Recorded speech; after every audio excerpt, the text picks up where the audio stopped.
Welcome to the Sci-Fi Guys. I'm your host, Dave, and always with us is John and Chad. And today we have a very special guest.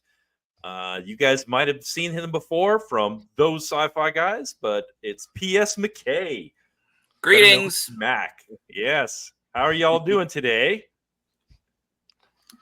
Everybody, oh, come on. This is supposed to be also an audio. You need to talk, not just give me thumbs up. No, there's a thumbs up tight. What, huh? Oh,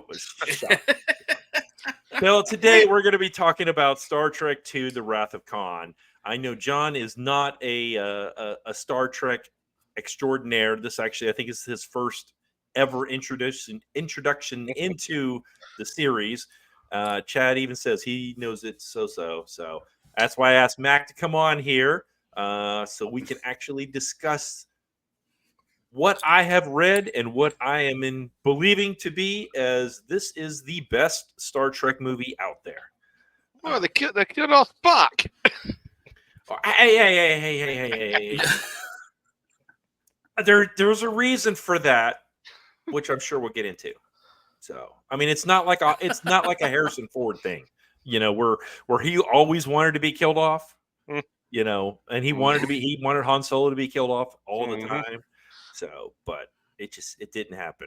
So, all right, we're going to start with questions.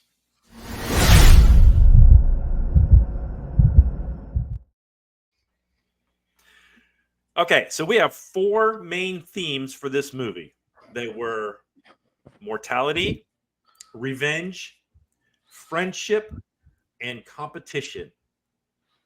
In your opinion, what was the main theme? I'm going to start with John. All right. For me, I mean, the mortality seems like the most big part of it because you have just groups of people out in space. Their whole existence eventually is going to end, regardless of what goes on. And I think I say mortality as the main theme because it kind of drives the rest of them. The whole reason you want revenge is because, well, eventually you're going to die anyway. The reason the friendships mean a whole lot, again, kind of same idea. And you're in competition just throughout that, trying to survive on your own, make sure you live. So to me, mortality kind of drives all of the others. So to me, that kind of places it on top. But of course, that can differ for y'all. Okay. We'll go with that for you. That's fine. All right, Chad, how about you? Yeah, I didn't agree with mortality. I like because it was more focused on revenge with Kahn. Like, I'm getting revenge. I'm going after the Enterprise. I'm going after Kirk. That was his main goal. He didn't go attack the guy with the Genesis project. He did that to draw them out because he was trying to intercept them. Okay, so that's your opinion. All right, it's wrong, but it's your opinion. No, I'm kidding. As Kirk would say.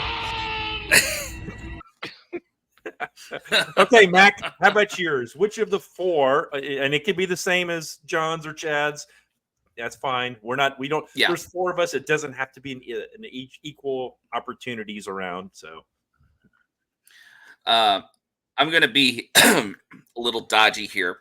I'm going to say mortality was the overall main theme. And Harvey Bennett, when he wrote it, Nicholas Meyer, when he wrote it, this was like the first time that we actually saw like a continuing franchise actually age. And Patrick Stewart, William Shatner didn't want to run 10 miles a day anymore like he did for Star Trek: The Motion Picture. So Nicholas Meyer's like, well, because we all age. Why don't we just? He was running that way with T.J. Hooker at the same time as this was being filmed too. Yeah, that's right. Yeah, I forgot about that. Yeah.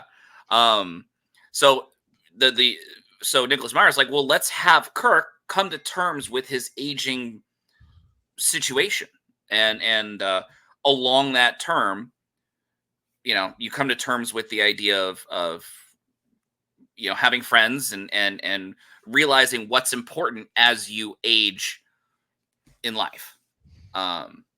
So there was a little bit of friendship in there too. So but revenge is a great catalyst for all of that. So, But Yeah, and I'm gonna go with for me, mortality. I'm actually with the same with you and John.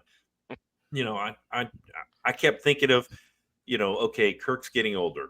Spock definitely is getting old. Everyone is getting older. You could tell. I mean, especially because I watched Space Seed right before I watched the movie again, so I Me too. definitely saw Yeah. the aging. Even Ricardo Montalban.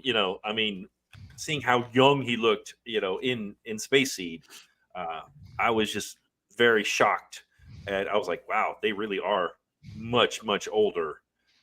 But and of course, to me, I thought that was the main theme was, okay, hey, you're getting older, like, Kirk had to wear glasses, that because he couldn't have the surgery, or because he was allergic to the medicine.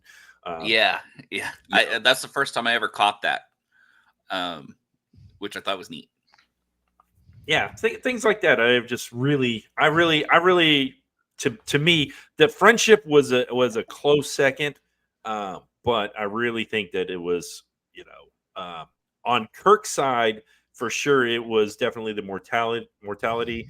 If you're looking at it from Khan's perspective, it's definitely revenge. And if you look at it from Savik's perspective, it's competition. It just depends on Mhm. whose perspective you're looking at it from. So, okay, let's Agreed. go with our next question. Okay, so we talked about Khan and his, we already said that was revenge was one of his. If you looked at it from his point of view, so how justified was Khan in his thirst for vengeance? Was Kirk really truly responsible for marooning him? Let's start with Chad. To him, yes, but I don't think he really was personally a Maroon. I think he was just following orders, really. Because Was he? I mean, I don't remember in Space Seed them ever saying that he contacted Starfleet Command asking what to do with these guys. I thought that he basically said, "Hey, here's a planet for you to live on. Yes, it's going to be brutal. It's going to be hard to live on it, but you can go ahead and do it." I mean, it wasn't Kirk's fault that the other planet blew up. yeah, but I think he blamed. That's all he did was blamed them. They had all those years to think and molt on it. Yeah. So see that's why like a lot of times he was more revengeful than not. Oh, I'm gonna be peaceful and come out of this. Hey, you done me wrong. Let me. Well, that's one of the things, I think that the original series really fell short on is, yeah, they were good stories and they were there for a reason, but of course they didn't realize it was going to get as big as it is. But like, if you've watched the cartoon, Lower Decks, they're really big on second contact, third contact. The following up and checking in Follow-ups. on how a civilization is doing. So I really don't think Starfleet back then. I really think if they met somebody, they just kind of went on their way. They didn't really get too much into follow up. I mean, I don't remember, Mac. Maybe you can help me with this. In Enterprise, I don't remember them going too many. You didn't see the same aliens more than once, if I recall. I mean, other than maybe Andorans, I did see them a few times, but Yeah, and that was the running theme because they were a founding member of the Federation. But no, you didn't when they started doing first contact stuff. No, that was you saw the aliens once, except for the Zindi. But that Right. was that was planned for season 3. But you're right, there wasn't much in the way of being able to do a follow up because even up to Kirk's day, Starfleet, and this is going to lead into another question later on, but Starfleet was still kind of flying by the seat of its pants, and they were out there on their own. There wasn't help coming, so you had to figure it all out on your own, or make a really bad decision that that you're going to regret, and that was what happened in Space Seed. Kirk understood that Khan wanted a world. Oh yeah, I'm overstepping my question. No, go Sorry. ahead. You go ahead. But Keep yeah. going. Keep going. All right. So at the end of Space Seed, Kirk was like, "Well, you want a world? Here's a world for you. You can have that." And at the end, Spock even goes, "It'll be interesting what kind of civilization they come up with in 100 years." And Spock even questions Kirk, going, "I wonder if you made the right decision, because that was a potential threat in the long run." Obviously, Wrath of Khan totally threw that out of existence and everything. So, yeah. So, I don't think that Khan was justified in his anger, but he was such a maniac, a blood, power thirsty maniac who felt he was entitled to it. He definitely scapegoated Kirk into putting him in a position where he wasn't able to fulfill what he felt was his true destiny. But right, I mean, it wasn't Kirk's fault that SETI Alpha 6 exploded. So, right. John, you got any input on this? Listen, I think maniac is the perfect word for it, just because Khan in no way is justified to continuously just like Kirk. Because at some point, like if he had just let that go, there's so much more he could have done, even with the power hunger. Like no matter what, I think Khan could have ended up in a lot better places if he had just kind of let that part go. And instead, he kind of chose to make Kirk his personal villain, even though in the long run, again, Kirk, like y'all have said, just kind of did what he had to do at the time. And so I really don't think Khan is justified at all, but Khan's definitely maniac enough to make it work for the whole film. So from that point, at least, he's justified. It worked very well for the storyline and really didn't take away from it, but it was definitely aggressive. Well, I think this actually is a perfect segue right into our next question of, so what do you think that Khan's future plans were going to be after he defeated Kirk?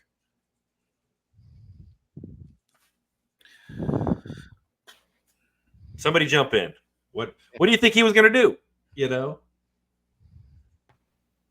He was going to find something. If it wasn't Kirk, he was going to find something. Right. I mean, yeah.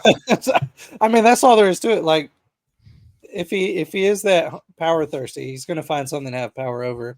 And so I think in the long run, I think he would have ended up working away from where he was and into space somehow and trying to find somebody to quote unquote bully into submission. I just feels kind of like who he was as a character as a whole. Chad, you got any input? Kind of agree with that, or maybe go after Starfleet. What, a single rogue tug class Federation ship is going to go after Starfleet? I'm just one bite at a time now. I guess like that's right. It is like an elephant, just one little bite at a time. You work your way through the whole fleet. You just got to do it real smart. And obviously, I don't think Kahn had that either. No, he did. No. I mean, you could tell. I mean, even when his minions were saying, "Hey, we have a ship. Let's just go find a new place to live. Let's just go." Why do you have to have this revenge on Kirk? But that was Khan's mentality. You guys already said it. I think it was the best way. He was a maniac. He had to, he had to do that. Mack, Yeah. you got anything on this? I do. Like Sped said, Khan wanted to rule, but he wanted to do it his way, which is why he was so mad at Kirk in the first place, because he was denied his way. But I don't think he would have gone back to Earth. I don't think he would have hung around the Federation very much. He might have been on the outskirts and maybe resorted to some piracy or whatnot using the Reliant, because the Reliant was, the Miranda class is a pretty formidable vessel. It was more advanced than the Constitution class Enterprise. And I think it was faster. That I don't know. I could be wrong on that. But I think he would have found another planet, colonized it, used it as a base of operations to perhaps piracy and rebuild the civilization that he always wanted to build back in the 1990s. So, with regard to it, I think he could have done it easily, because Like I said, Starfleet was not that plentiful. So like being out in the bounds of the frontier, the Reliant could have easily been lost to history. I mean, Starfleet's rife with stories of ships gone missing, and they have no idea why. So I think it would have been very easy for him, especially with his intellect, to be able to avoid Starfleet and also try to avoid, any weird confrontation with Starfleet's allies. But let me see. So is that what he wanted Yeah. the Genesis device for? Is basically to build himself his own planet once he found out what it was? Or did he just want it because, hey, I just want this power. I want, almost like the Cold War, he wanted to have the weapon if he needed it. I think it was both. I think a maniacal power hungry dictator will want absolute power to destroy as well as to create, and why not be able to create something in your own vision? I also Kirk. I think he found an in with Kirk, so the Genesis device was his way to lure Kirk in. And then when he realized how much more powerful the Genesis was, he was like, "Oh, I can use this however I want." So Yeah. John, you got any ideas on that? I mean, not necessarily holistically new. I mean, it was definitely just the bait as a part of the bigger plan, even though the bigger plan obviously didn't work out. So ultimately, that's just where I see what Genesis is for. Although, I could also see it being used as the huge, bomb that it was. But outside of that, I think he just wanted it as the bait originally.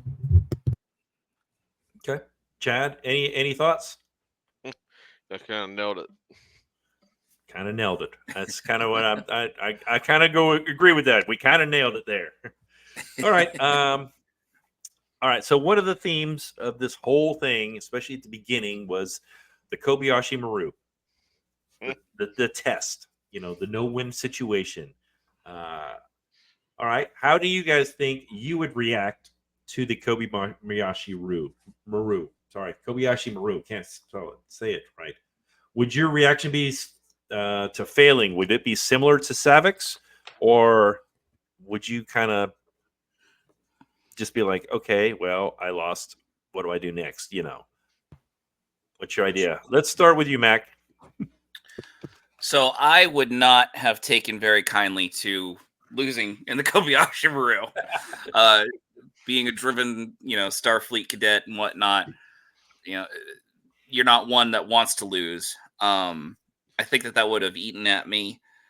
I think I would have handled it similar to Savick, especially knowing that Kirk was the only one that in Starfleet history who succeeded in winning. And, logic would suffice that she would seek out the wisdom of the person who pulled it off. It's funny because I think Savick was impressed by Kirk because he was a mere human, yet his intellectual fortitude was right on par with that of the most logical Vulcan. And she was seeing that firsthand. I always felt that there was some kind of mentorship that she was seeking out from him because of her how impressed she was of his countenance. Also, little fun note, they don't call it the Kobayashi Maru, but later on in Star Trek, they showed other examples of a no-win scenario specifically for commander candidates. There was an episode in the second season of TNG where Wesley had to make a decision on rescuing one crew member over the other in a catastrophic fire, in essence. And so all he could do was grab the one that was closest to him and pull out, and then left the other one to die. They customized these, and I don't know if it's more cruel now, but they customized these tests based on the psychological profile of the test taker. to really prep them, for the frontier. Deanna Troi had to do something similar in season 7 by ordering Geordi to his death in a near warp core breach in order to save the ship. And it took her a long time to figure it out, but when she did, Riker was very impressed and happy that she finally put the pieces together. So, how about you, Chad? How do you think you would do if you took this test and then you failed miserably? Think logically, try to figure out how to beat it. I don't know. I won't accept it. I'm like, there's no sense of no win scenario. Someone could come out a winner. Yeah, and apparently you could take it more than once. So because didn't Kirk or Spock say something to Kirk? Hey, you took it 3 times or something before you passed it or something like that. Yeah. So yeah, how about you, John?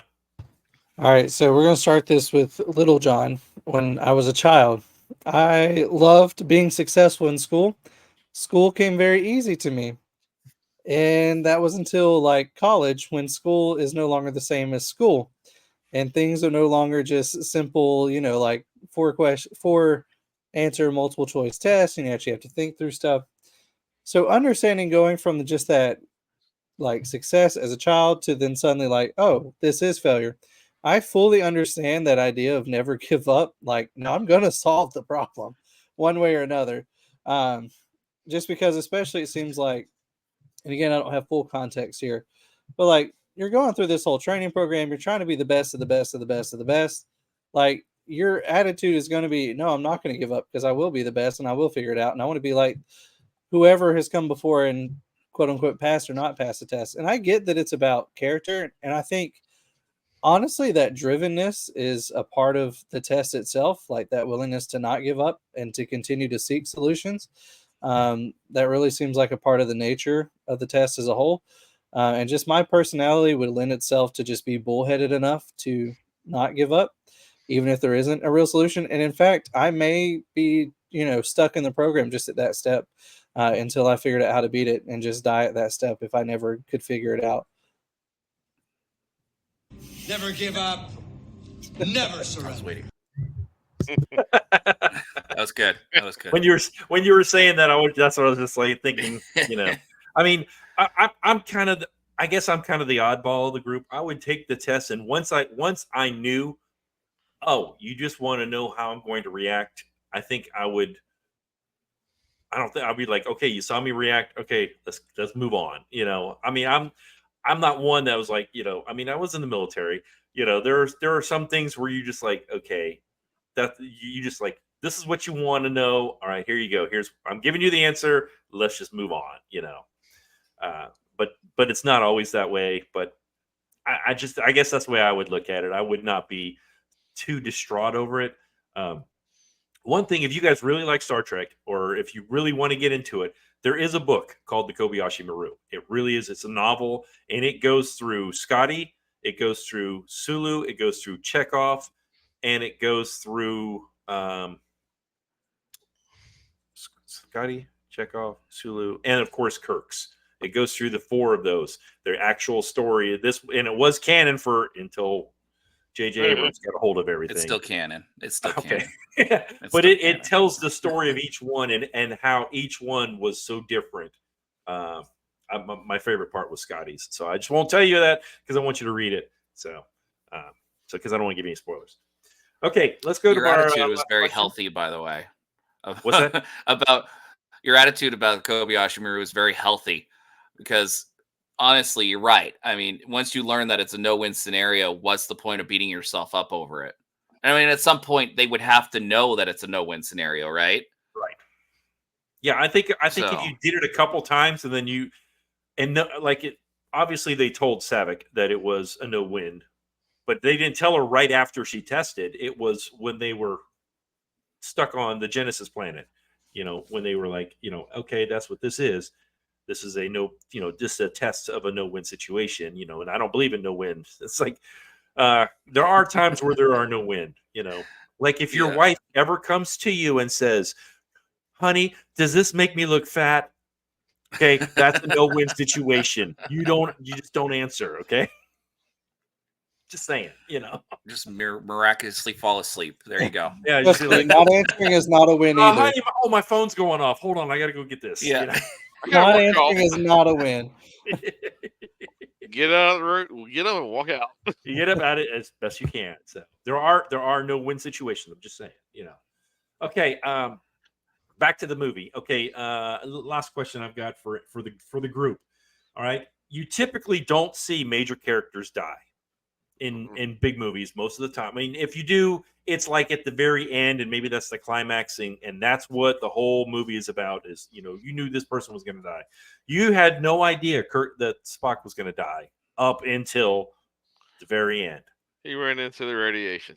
Until he ran into the radiation. Exactly. Okay. How would you rate this death scene compared to every other death scene that you've seen in all genres? It doesn't have to be just science fiction. It could be science fiction. It could be action, adventure, whatever. How would you rate this one compared to?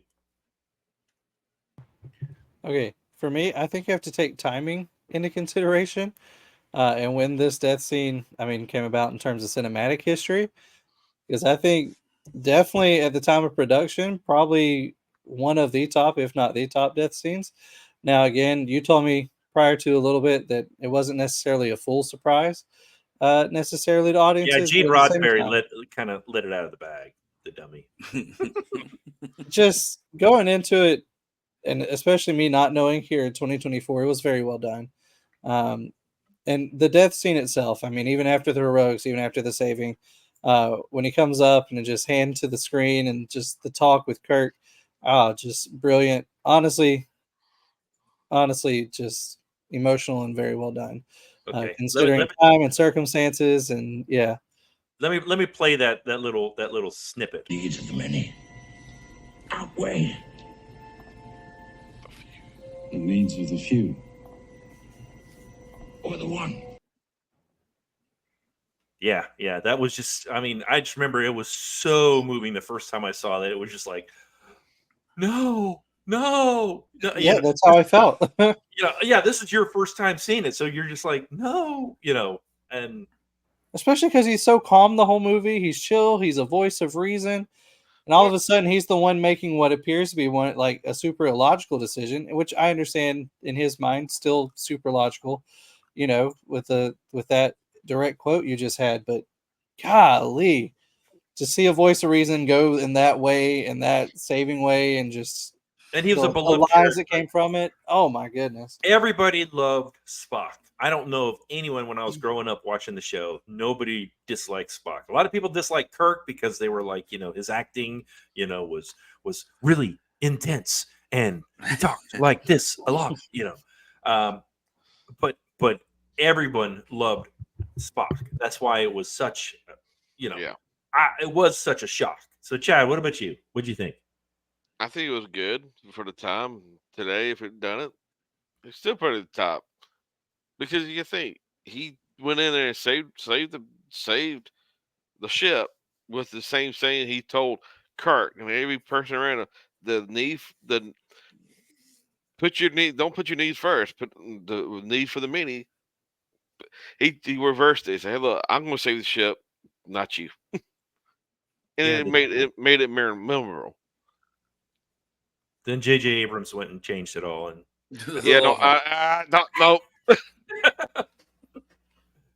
Don't sorry, start it. I had to throw that in there. Got to keep it a little bit light because otherwise we could get too heavy on this. So, Mac, what did you think? Comparing that death scene to, some of the other ones you've seen in recent days or whatever. So, Spock's death was a cultural touchstone. It changed. I think it changed Hollywood and what Hollywood thought it could do with its beloved characters in different ways. And in my opinion, the death scene is just absolutely flawless. It's perfect. Spock was the only person who could go in there to that radiation-filled room and expose himself while still getting the task done in order to save the Enterprise. He knew that. Everyone else kind of knew that too, but he made it so that it would be impossible for them to stop him.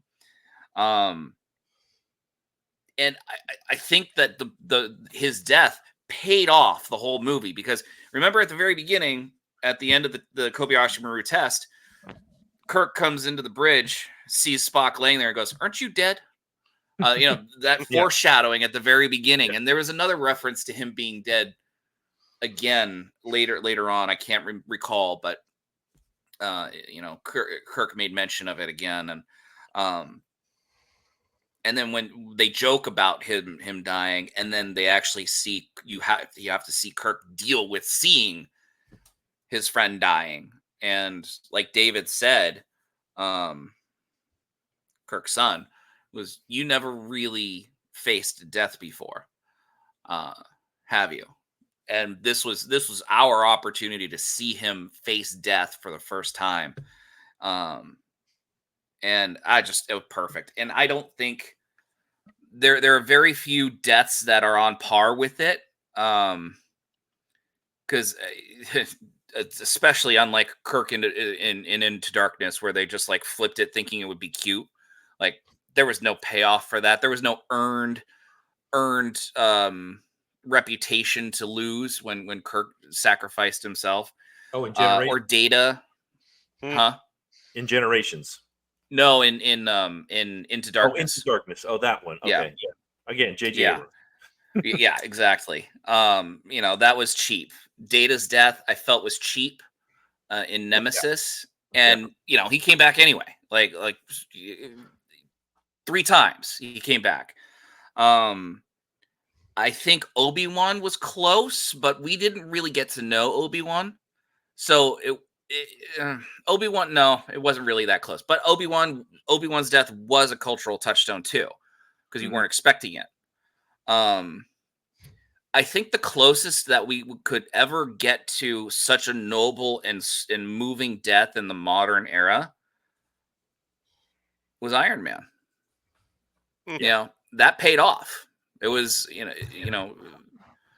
at the very beginning of the MCU, he was faced with the prospect of death and how he brought death upon the world with his weapons industry. And then he spent the rest of the MCU trying to protect the world with a suit of armor. And then he eventually did. So I think that's the closest that we could get to such an example of Spock's death moment. Yeah. Yeah, and that took a decade to pay off, not just the same time as Trek did. I mean, I know it still took some time, but I mean, the MCU, that was a huge long-term build-up. And so I think for them to pull off the Spock death and the amount of time that they did even, and it mean as much as it did, again, like you said, just makes it even that much more impactful. Mm-hmm. Yeah. Okay, well, we have discussed the show. And that's it, everyone. No, I'm kidding. We still got a long ways to go, guys. All right, we're going to go to our next segment.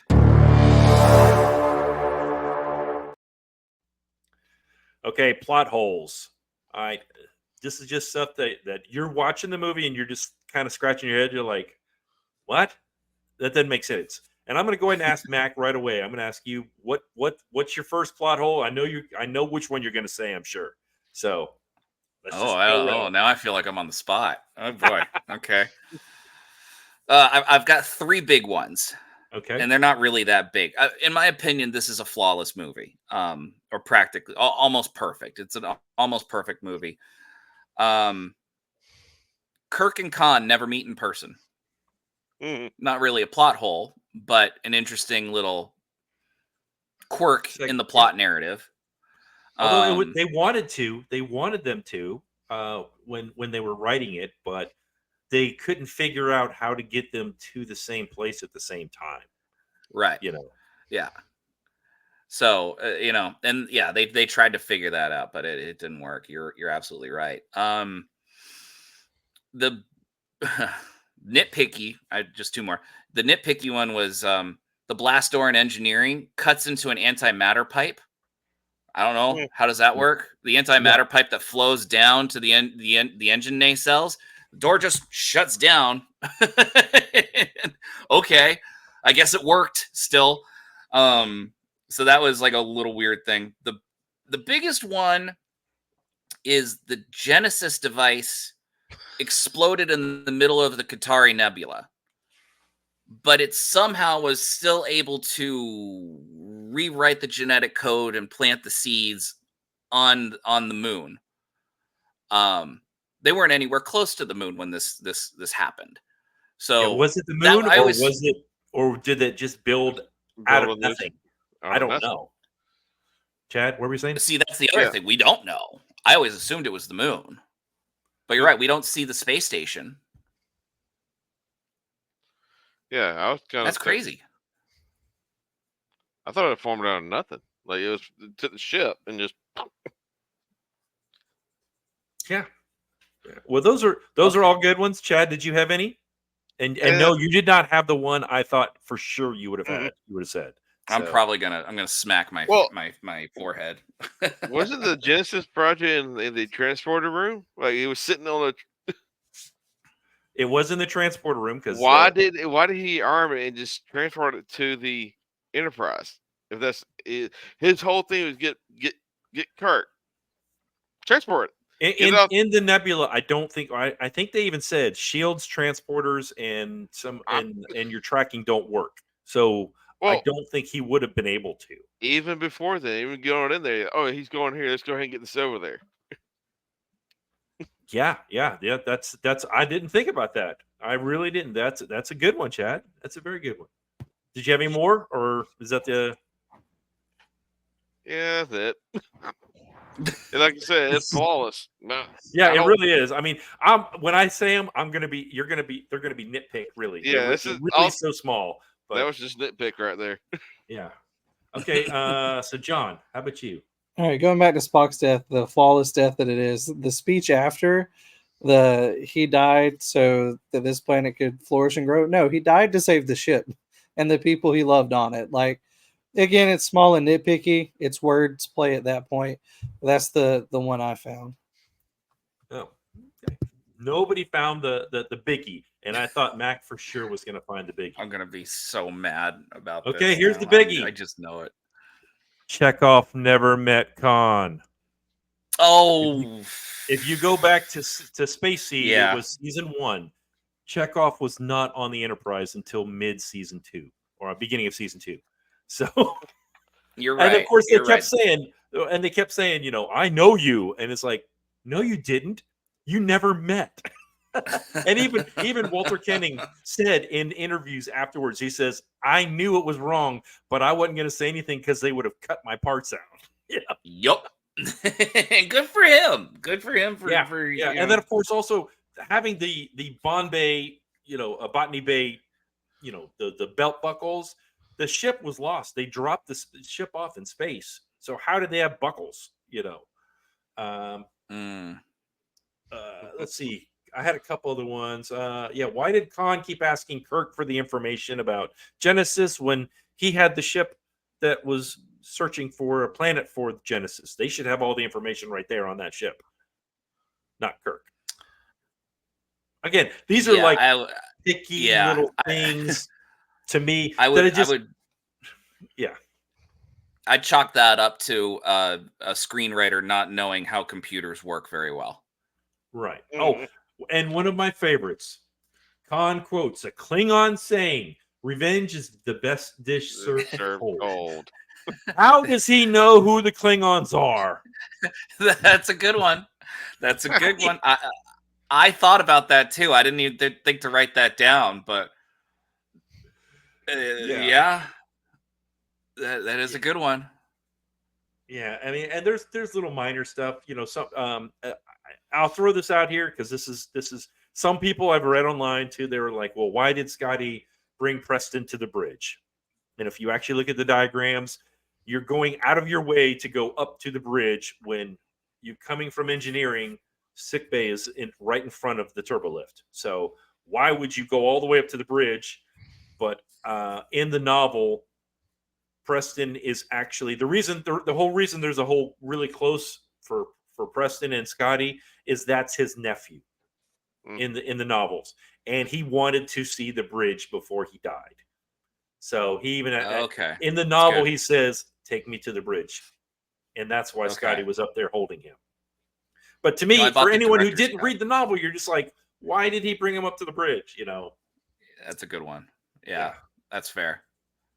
The only other ones I thought of, why did the thing come out of Chekhov's ear? Just plot convenience. When it said, "Oh, it's going to keep growing until it gets big enough, and then you're going to go," it's like, but it didn't really grow that long, and Chekhov wasn't that mad, So again, You want me to? I think it's just want me to twist and windy plot that for you? Because I think I got an answer for you. It's plot. It's just plot convenience. I guess we can just leave it at that. True. Yeah. But they were resisting their parasites, Right. and the captain, the poor man, I didn't catch his name. The captain, shot himself to stop being. And then I think that the parasite recognized that was in Chekhov and was like, "Oh, I'm out." So, Yeah. But that's just me. Yeah, and the only other one my question is why was all of Kahn's crew like 30 years younger than him when they all were frozen at the same time on Space Seed? They all were roughly the same age that we saw on the show originally, and now they're 20 years younger, and Kahn is older. Those are little plot holes. There's just minor little things that I noticed, but I'm not even mad. It's still a fantastic movie. Still. Okay, we're gonna go to our next segment.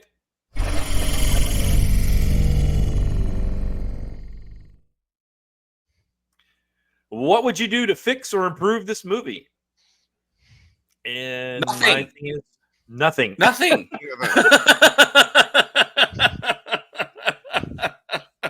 I thought about this.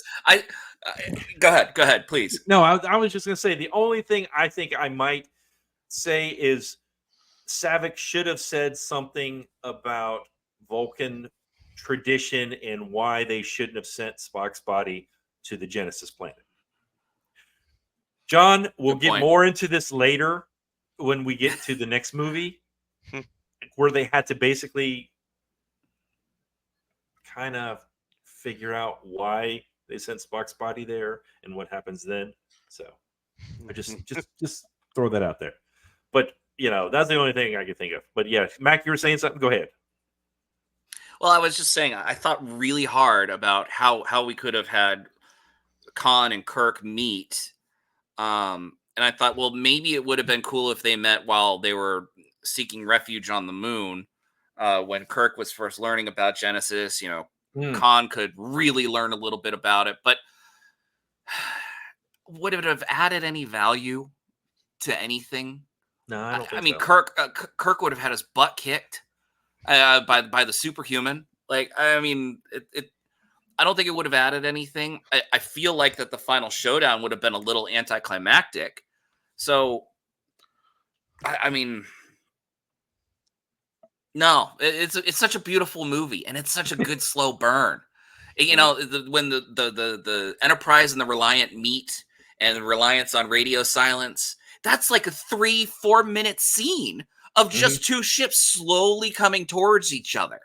You don't see that in cinema anymore, but you're sitting on the edge of your seat going, "Whoa, what's happening right now?" Like they're not going pew pew pew pew pew pew pew pew. No, it's just like cinema at its finest that you don't see anymore. I'm sorry. That's my rant.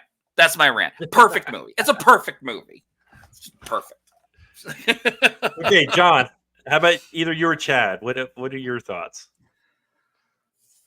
Listen, I agree with the not whole much to fix. My one thing kind of goes slightly counter to Mac's points. I could have used action at certain points. However, I agree the slow burn, the storytelling, especially in the time of cinema that it came out, you're right. It doesn't happen much anymore. Too many directors, too many film companies are too direct to the point. And I get the longer storytelling point of this story because you're right. It's a slow burn masterpiece.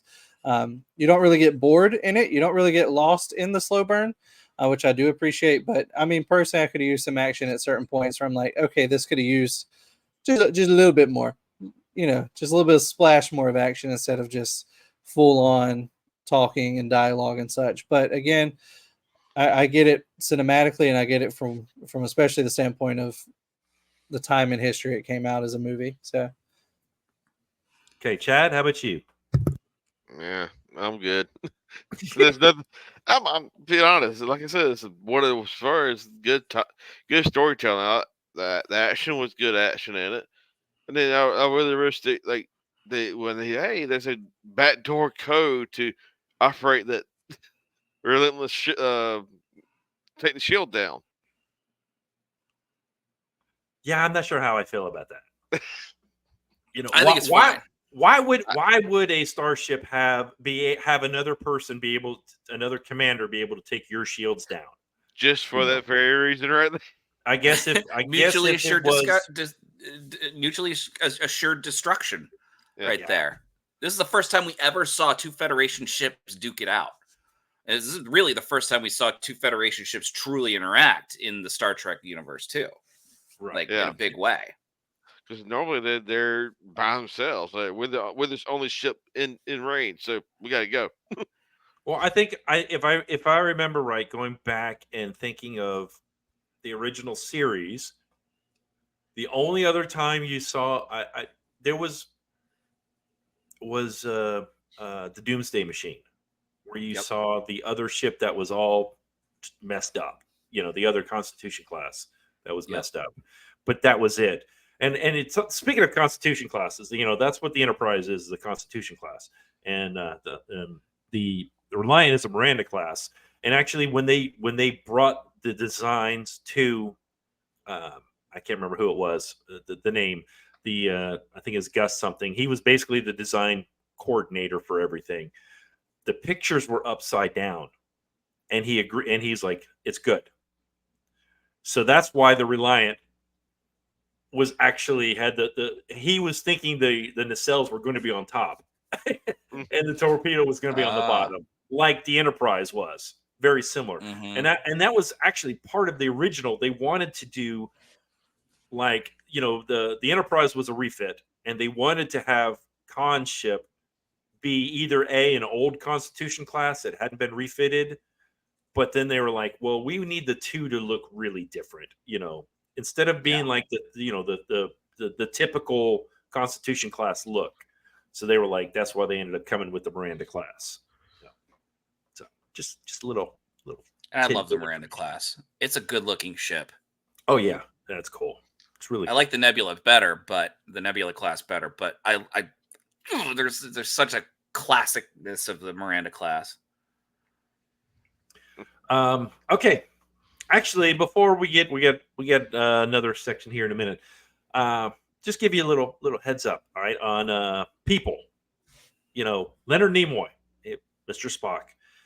After the original series and before the movie, before this movie, we'll just say, I'm not going to say the first movie because we don't talk about that. He basically he did a TV show called In Search Of. It was just kind of what's out there. So it's kind of sci-fi. It was more science rather than science fiction. It was actually more educational. Paranormal. Yeah, paranormal, kind of along that line. Shatner was doing TJ Hooker at the time of this, so he was a cop. He did not do any science fiction after Star Trek. None. He did Tech War. Yes, you're right, Tech War. But that was his creation. That was his own show that he wrote the books. If you haven't read them, I've read them. I've got them all. It was decent. And then when they brought in BJ and the Bear, it was, and Elizabeth Weir. So yeah, from Stargate or Stargate Atlantis, so it's like people are like, what, really, but so DeForest Kelley, Dr. McCoy, he did nothing after Star Trek, nothing at all. He was like, nope, I'm not gonna do any acting. He pretty much gave it up. Okay, Nichelle Nichols. Pretty much the same thing. She was Star Trek, and that was it. She didn't, when I was looking at IMDb, I was looking at anything that they did more than, say, 10 episodes of something, and she didn't do anything. George Takei, who is Sulu, he actually was in several things, but most of his were voice acting. So, and he did some a lot of foreign shows. So I don't know if he's Japanese or I think he's Japanese. Yes. Yeah. Yes. So I couldn't. The some of the shows that he was in looked Japanese to me. Okay, who do I got left? Okay, James Doohan, Scotty. You're gonna get a kick out of this. Okay, first he was in Jason of Star Command. It was a kid show. He was a commander on it, and he I like that. established and all that, you know. But it was and he was in a soap opera. He was in What? The Bold and the Beautiful. He was in like 6 episodes of The Bold and the Beautiful. What? Yeah, Really? Look it up on IMDb. I was like, no way. Oh, I gotta go to the. I gotta check the source now. Yeah. And then Walter Koenig, you know, who was Chekhov. His big show after this was Babylon 5. He was Bester. He was actually a good/bad person. And actually, I think he did some of his best acting as in Babylon 5 rather than in Star Trek, because he was kind of pigeonholed into a role here. Yes. Okay, let's go to our next segment.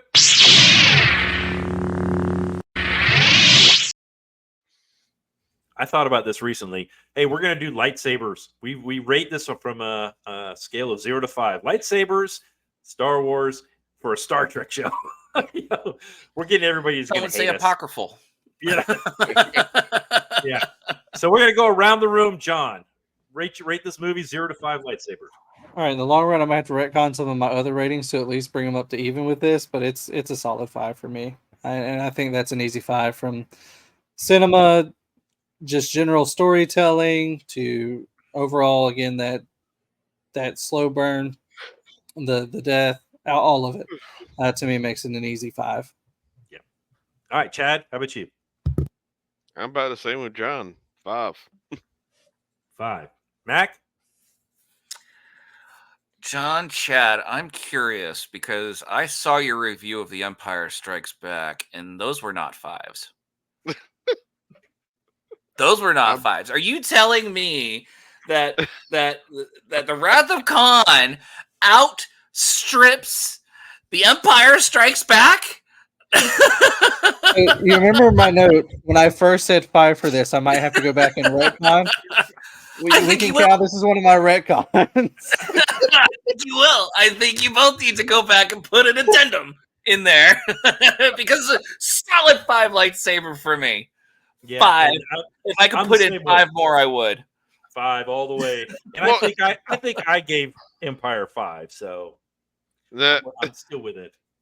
Yeah. was literally It's listening to convenient to that. say that now. yeah. I was See- listening see to it, how and I'm he like, went back and what are watched. these yahoos thinking? What?